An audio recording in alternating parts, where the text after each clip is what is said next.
Assalamualaikum warahmatullahi wabarakatuh. Saya Debbie Umalanuha, NIMT 2018-1244. Di sini saya akan menjelaskan tentang homoseksual dalam pandangan Islam. Homoseks merupakan perbuatan keji dan termasuk dosa besar yang merusak etika, fitrah, agama, dan jiwa manusia. Homoseks adalah hubungan biologis antara sesama jenis kelamin, baik pria maupun wanita. Namun, istilah homoseks ini kemudian lebih sering dipakai untuk seks sesama pria, sedangkan yang sesama wanita dinamakan lesbian. Homoseks ini dilakukan dengan cara memasukkan zakar ke dalam dubur, sedangkan lesbian dilakukan dengan cara masturbasi satu sama lain atau cara lainnya untuk mencapai orgasme. Homoseks menyimpang dari fitrah manusia karena fitrah manusia cenderung kepada hubungan biologis secara heteroseks, yakni hubungan seks antara pria dan wanita.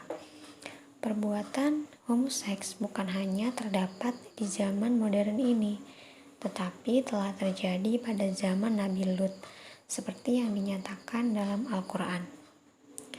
Dalam Al-Quran, perilaku homoseksual disebut diantaranya dalam Quran Surat Al-A'raf ayat 80-84 dan Quran Surat Hud ayat 77-82 yang merupakan satu rangkaian kisah Nabi Lut alaihissalam dan umatnya. Umat Nabi Lut adalah sekelompok manusia yang melakukan homoseksual dalam kehidupannya. Allah Subhanahu wa Ta'ala mengutus Nabi Lut alaihissalam untuk memberi peringatan kepada umatnya atas perilaku mereka yang berdosa tersebut. Dan pada akhirnya umat Nabi Lut alaihissalam diazab oleh Allah Subhanahu wa Ta'ala karena ketidakmauan mereka menerima peringatan Nabi Lut alaihissalam. Kisah itu tertuang dalam Al-Quran. Dalam Quran Surat Al-A'raf ayat 80-84, dan Lut ketika berkata kepada kaumnya, "Mengapa kalian mengerjakan perbuatan fahisyah, yakni keji yang belum pernah dilakukan oleh seorang pun sebelum kalian? Sesungguhnya kalian mendatangi laki-laki untuk melepaskan syahwat, bukan kepada wanita. Malah kalian ini kaum yang melampaui batas." Jawab kaumnya tidak lain hanya mengatakan, "Usirlah mereka dari kotamu ini. Sesungguhnya mereka adalah orang-orang yang berpura-pura menyucikan diri. Kemudian kami selamatkan dia dan pengikut-pengikutnya kecuali istrinya. Dia termasuk orang-orang yang tertinggal, yakni dibinasakan. Dan kami turunkan kepada mereka hujan batu, maka perhatikanlah bagaimana kesudahan orang-orang yang berdosa itu." Quran Surat Al-A'raf ayat 80-84. Kemudian dalam Quran Surat Hud ayat 77-82 yang artinya, "Dan datanglah kepadanya kaumnya dengan bergegas-gegas. Sejak dahulu mereka selalu melakukan perbuatan-perbuatan yang keji." Lut berkata, "Hai kaumku, inilah putri-putriku. Mereka lebih suci bagimu, maka bertakwalah kepada Allah dan janganlah kamu mencemarkan namaku terhadap tamuku ini. Tidak adakah di antaramu seorang yang berakal?" Mereka menjawab, "Sesungguhnya kamu telah tahu bahwa kami tidak mempunyai keinginan terhadap putri-putriku, dan sesungguhnya kamu telah mengetahui apa yang sebenarnya kami kehendaki." Lut berkata, "Seandainya aku mempunyai kekuatan untuk menolakmu, atau kalau aku dapat berlindung kepada keluarga yang kuat, tentu aku lakukan." Perbuatan kaum Nabi Lut telah melampaui batas kemanusiaan, yang hanya bersyahwat kepada sesama laki-laki dan tidak berniat kepada wanita bagaimana yang ditawarkan oleh Nabi Lut. Perbuatan semacam ini membawa akibat yang sangat fatal, karena dapat merusak akal dan jiwa, menimbulkan kehancuran akhlak dan tindak kejahatan yang akan menghilangkan ketentraman masyarakat. kejahatan kaum Nabi Lut yang bertentangan dengan fitrah dan syariat, dan itu mendapat hukuman dari Allah dengan memutarbalikkan negeri mereka. Sehingga penduduk Sadum, termasuk istri Nabi Lut sendiri, terbenam bersamaan dengan terbaliknya negeri itu. Yang tidak terkena azab hanyalah Nabi Lut beserta para pengikutnya yang soleh, taat, menjalankan perintah Allah, dan menjauhkan diri dari homoseks. Persepsi Islam terhadap fitrah manusia senantiasa menghubungkannya dengan naluri seks. Islam memandang bahwa ia merupakan suatu kekuatan alami yang terdapat dalam diri manusia. Naluri seks merupakan penyaluran biologis dalam bentuk perkawinan. Islam tidak menganggap bahwa naluri seks merupakan sesuatu yang jahat dan tabu bagi manusia, tetapi Islam mengaturnya sesuai dengan fitrahnya. Oleh karena itu, Islam sangat menentang penyimpangan seks, semacam homoseks, yang dapat merusak eksistensi fitrahnya. Homoseks merupakan suatu perbuatan keji yang dapat merusak akal pikiran dan akhlak manusia. Islam bersikap tegas terhadap perbuatan terlarang ini.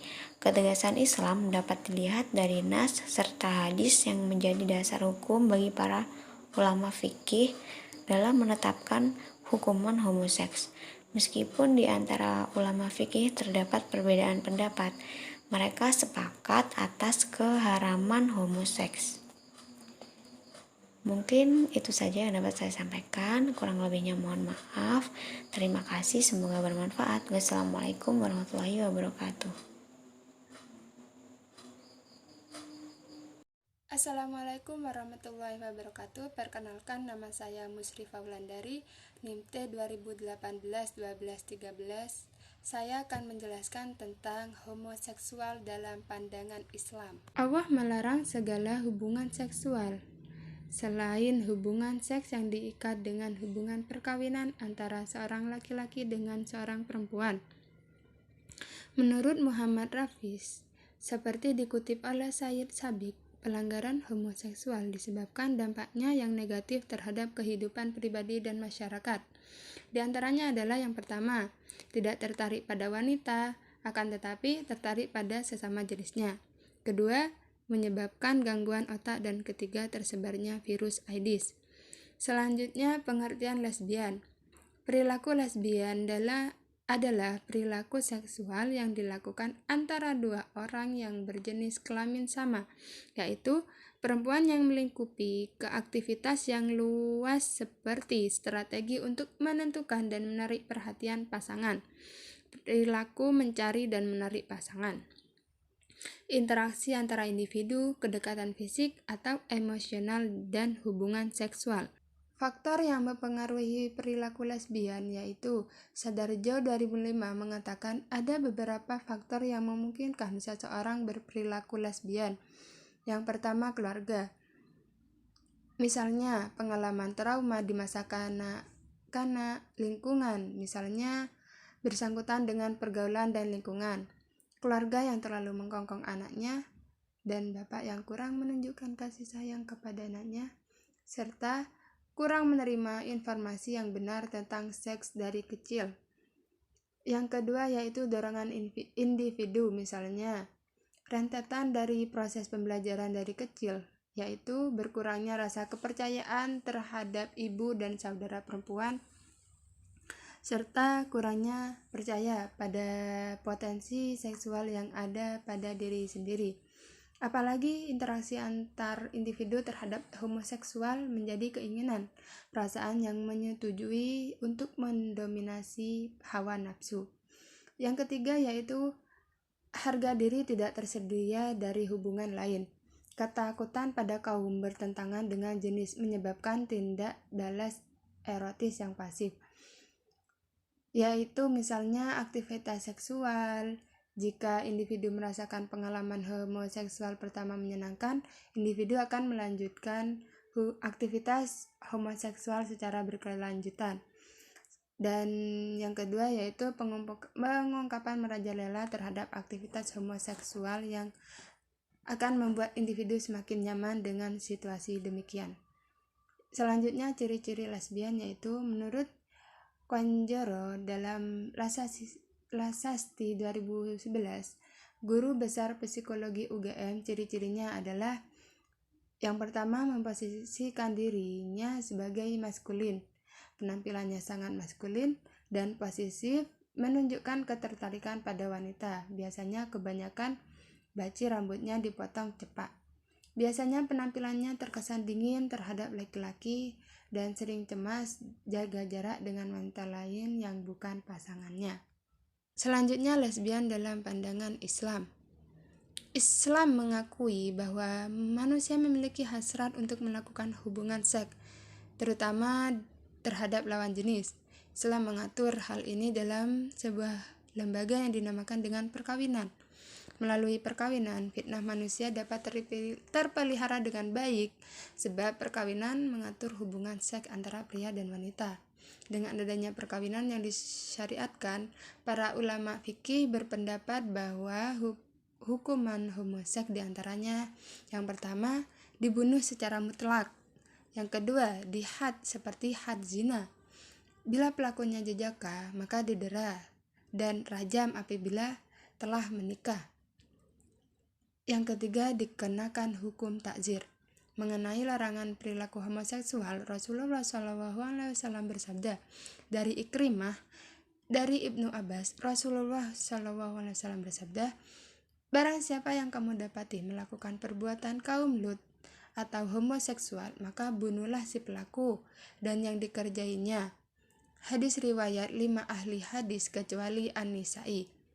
Kurang lebihnya mohon maaf. Wassalamualaikum warahmatullahi wabarakatuh.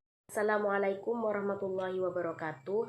Nama saya Sylvia, NIM T 2018-1205. Di sini saya akan menjelaskan mengenai pengertian istimna atau onani. Istimna atau onani atau juga masturbasi ialah pemuas nafsu seksual yang dilakukan dengan menggunakan tangan, yaitu berupa menggesek-gesekkan bagian alat kelamin hingga mencapai orgasme atau menggunakan alat bantu lainnya. Dengan kata lain, onani atau masturbasi adalah menyalurkan hasrat seksual dengan cara merangsang alat kelamin, baik dengan menggunakan tangan dan sebagainya. Selanjutnya, macam-macam istimna. Macam-macam istimna ini dapat dibagi menjadi dua. Yang pertama yaitu istimna secara aktif.